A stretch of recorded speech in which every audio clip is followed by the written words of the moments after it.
Demak, bugun sizni kuningiz va bu kun samatsanka bilan ishlaysiz. Har birimizga o'zimizni samatsankamizni qay darajada ekanini isbotlash uchun bitta amaliyot beraman. O'sha amaliyot orqali siz o'zingizni samatsankangizni o'zingiz nazorat qilishni boshlaysiz. Har bir insonga kun mobaynida beriladigan imkoniyatlar bor. Ya'ni borliq qonun qoidalariga ko'ra har bir insonga nimadir podskaskalar berilinadi.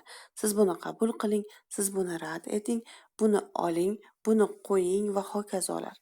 Bunga biz shunchaki ahamiyat bermaymiz. Demak, bugun siz sizga keladigan atrofdagi har qanday taklifga, ya'ni xayrli, yumshoq, yengil energiyada bo'lsa, har biriga ha deb javob berishga o'tasiz. Svetofor yashilda yondi. Ha, gazni bosing. Svetoforni oldiga bordingiz, qizil bo'lib qoldi. Demak, ozgina tin olish kerak, ya'ni dam olish kerak. Yurib ketyapsiz, kimdir sizga tabassum qildi, tabassum bilan javob berish. Yurib ketyapsiz, kimdir xo'mraydi, siz ularga tabassum bilan javob berishingiz va har qanday holatda siz bugun o'zingizga nimaiki borliq tomonidan taklif qilinar ekan, har birini xayrli deb qabul qilasiz, muhokama qilmaysiz va pozitiv qabul qilasiz. Va uni imkon boricha hayotingizga olib kiraverasiz.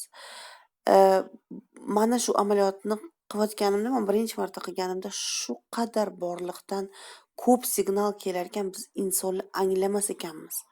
deb endi men o'sha paytda bilgan, o'sha paytda ongimda bilgan podskaskalarim, bilgan borliqdan beriladigan takliflar, fikrim shundoq xayolimdan nimadir o'tdi, sirazi amalga oshishlari va bularni anglay olganim, ilg'ay olganim borliqdan, menga berilgan imkoniyatlarni. Ilg'olmaganlarim qancha? Hali ongim yetmaganlari qancha? Demak, bugun siz o'zingizga har qanday narsaga ruxsat berasiz. Ya'ni borliqdan kelayotgan har qanday taklif agar sizga go'zal ko'rinsa, sizga yoqsa, o'sha taklifni qabul qilasiz. Yoqmasa-chi? Yoqmasa ham iloji boricha qabul qilishga harakat qiling. Chunki borliqda xayrsiz ishni taklifi bo'lmaydi. Umuman Alloh taolo xayrsiz narsa yaratmaydi. Borliq ham xayrli, biz ham xayrli, ins jinslar ham hammani o'zini vazifasi, o'zini vibratsiyasi, o'zini energiyasi bor.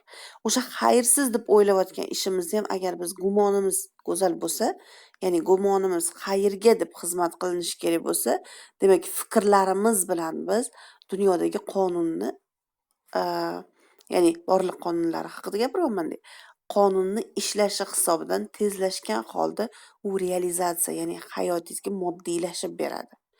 Demak, siz bugun atrofdan keladigan har qanday imkoniyatga ha javobi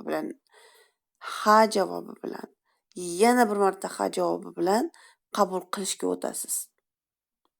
Va hech kimni bugun muhokama qilmaysiz. Hech bir holatingizdan nolimaysiz. Ko'tarilindim, kasal bo'ldim, buni his qila olmayapman. Buni yo'q, biz his qila olyapmiz. Ba'zan hatto o'zimga ham ba'zan transformatsiya ko'pincha maska bo'lishga harakat bo'ladi. Men yozuvda ham yozganman o'sha nimaga rivojdan to'xtab qoladi odam degan savolimga o'zimga. Nimalar kerak, nimaga aynan bu darsga keldi? Именно transformatsiyani bahona qilib ishlashni sekinlashtirib, o'zim ustimda ishlashni pasaytirar ekanman degan anglash keldi. Balki sizda ham shundaydir. Transformatsiyani bahona qilib balki ko'p imkoniyatlardan nima deydi, bebahra qolib ketayotgandirmiz balki. Demak, bugun nima vaziyat bo'lishidan qat'iy nazar, Alloh sizga berayotgan har qanday imkoniyatga siz loyiqlik hissini ko'tarib berasiz. Inshaalloh bugun qizlar 21:30 da buni vaqtini o'zgartirmayman, xafa bo'lmaysizlar. Bugun обязательно разбор qilmasak bo'lmaydi. Kecha ozgina meni sababim bilan dars kechroqqa qoldi, undan keyin o'tib bera olmadim. Menda transformatsiya ko'tarilib ketish hisobiga energiyam nima deydi? o'sha paytda именно ko'tarilishlar hisobiga energiyam juda alg'ov-dalg'ov edi. Shuning uchun sizlarda battar kuchayib ketib qolmasin transformatsiyalar deb o'zimni asrashga harakat qildim. Bugun inshaalloh Alloh taolo nasib etsa, sizlar bilan Alloh nasib etgan vaqtda razborda ko'rishamiz. Korreksion dars bo'ladi bu. Inshaalloh Alloh taolo nasib qilsa bugungi mavzu siz kecha 2 qism ko'rgan filmingiz, karma mavzusi va hokazolar bilan birgalikda savollaringizni javoblarini olasiz.